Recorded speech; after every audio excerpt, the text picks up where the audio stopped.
اسلامی ملک تھے، مگر کمیونزم نے اپنی طاقت کے بلبوتے پر مسجدوں کو توڑ دیا، نمائش گاہ بنا دیا، اور 80-90 سال میں یہ لگنے لگا کہ اسلام کا جنازہ نکل گیا۔ لیکن آپ دیکھیے کہ بزور و زبردستی کوئی دھرم ختم نہیں ہو سکتا۔ ایک فقیر ملک افغانستان کی دلدل میں دنیا کی سپر پاور پھنس کر دفن ہو گئی، ٹکڑے ٹکڑے ہو گئی، ختم ہو گئی۔ یہ ملک آزاد ہوئے اور مسجدوں سے پھر اللہ اکبر اللہ اکبر کی آواز بلند ہونے لگی۔ اس لیے کہ انہوں نے یہ سمجھا تھا کہ زبردستی اسلام کو تباہ کر کے، ختم کر کے، مسجدوں کو توڑ کر ملک ختم ہو جائے گا، اسلام ختم ہو جائے گا۔ ایسا نہیں ہے۔ کوئی بھی مذہب قبول کرنا انسان کے یہ اپنے دل کی بات ہے۔ دل اگر قبول کرتا ہے انسان مذہب کا پابند ہو جاتا ہے، اگر دل قبول نہیں کرتا تو اسلام اس مذہب کا پابند نہیں ہوتا۔ ہم اس ملک کے اندر ہندو مسلم کے ساتھ بھائی بھائی کی طرح رہتے ہیں۔ ہم نے ملک کی آزادی کے بعد بدقسمتی سے ملک کی تقسیم کے بعد سے ہم نے اس ملک کے اندر آپس کے اختلاف کو دیکھا، یہاں تک کہ اختلاف ہوتے ہوتے حکومتیں بدلتے بدلتے حکومت بی جے پی کی آئی۔ ہم نے کبھی یہ آواز نہیں سنی تھی۔ ہم نے یہ بھی سنا کہ ان 20 کروڑ مسلمانوں کو گھر واپس کرو۔ یہ آواز اس سے پہلے کبھی نہیں آئی تھی۔ فرقہ پرست ذہنیت اتنی آزاد ہو گئی کہ وہ یہ سمجھتی ہے کہ ہم 20 کروڑ مسلمانوں کو پھر دوبارہ واپس کر کے اپنے گھر کی طرف لے جائیں گے، یعنی اس کا مطلب ہے کہ ہم ان کو ہندو بنائیں گے، اس لیے کہ ہندو ان کا گھر ہے، ان کے باپ دادا ہندو تھے۔ مگر میں آپ کو یہاں کے دھرم گرو بیٹھے ہوئے ہیں اور میں مسلمانوں کو نہیں، میں پورے ملک کے اندر میڈیا کے ذریعے سے یہ بات پہنچانا چاہتا ہوں کہ ایسا کہنے والے لوگ نہ اپنے ملک کی تاریخ کو جانتے ہیں، وہ جاہل ہیں، نہ وہ اپنے مذہب کی تاریخ کو جانتے ہیں۔ میں جو بات کہہ رہا ہوں وہ کہہ رہا ہوں اور صحیح کہہ رہا ہوں۔ میں نے اس مسئلے پر غور کیا ہے۔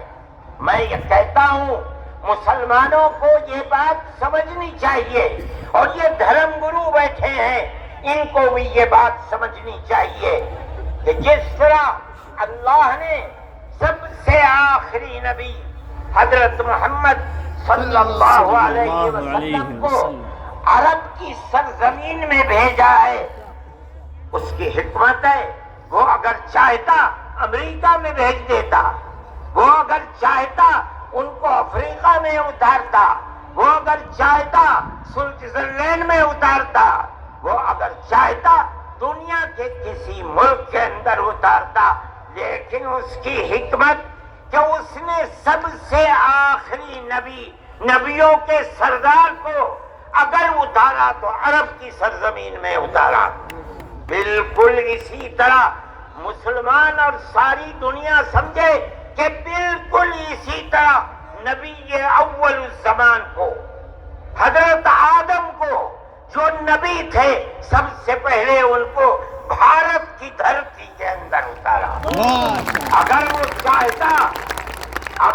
چاہتا تو آدم کو افریقہ میں اتار دیتا، اگر وہ چاہتا تو آدم کو عرب میں اتار دیتا، اگر وہ چاہتا روس کے اندر اتار دیتا، لیکن نہیں۔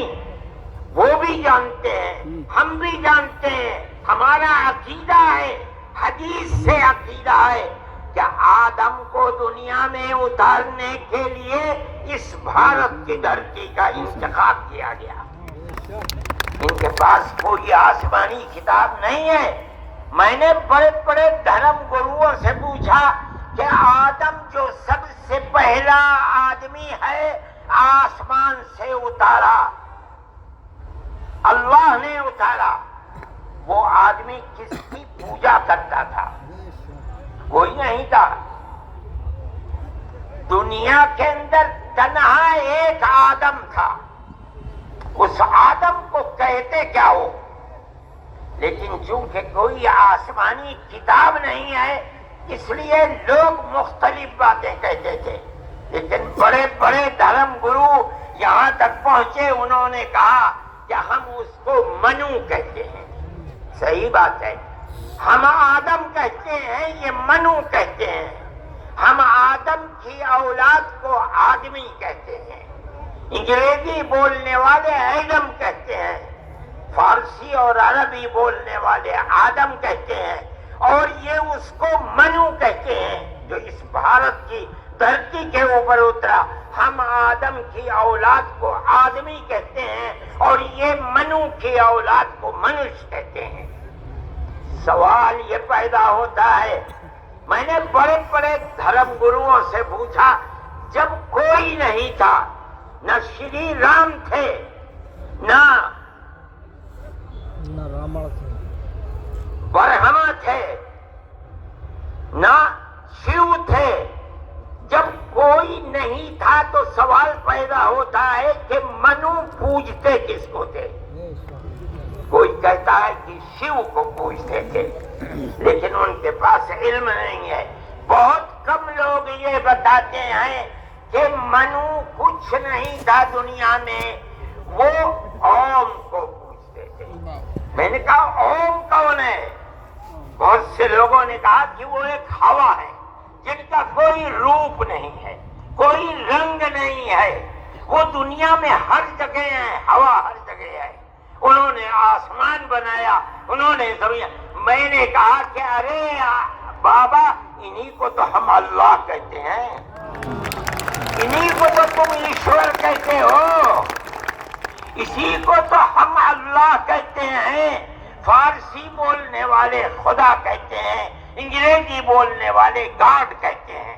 اس کا مطلب یہ ہے کہ منو ایک اللہ، منو یعنی آدم، ایک اوم یعنی ایک اللہ کو پوجتے تھے۔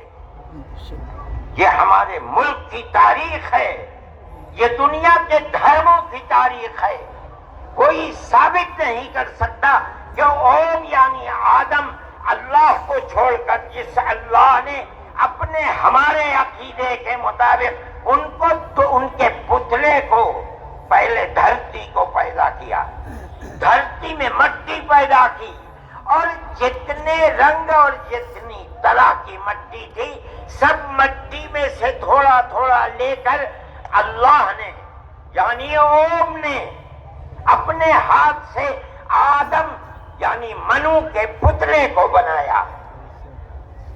اسی لیے حدیث میں آتا ہے کہ جتنی طرح کی جتنے رنگ کی مٹی تھی، آدمی آدم کی اولاد، منو کی اولاد، منش کی اولاد، وہ اتنے ہی طرح اتنے ہی رنگ کی بدلی۔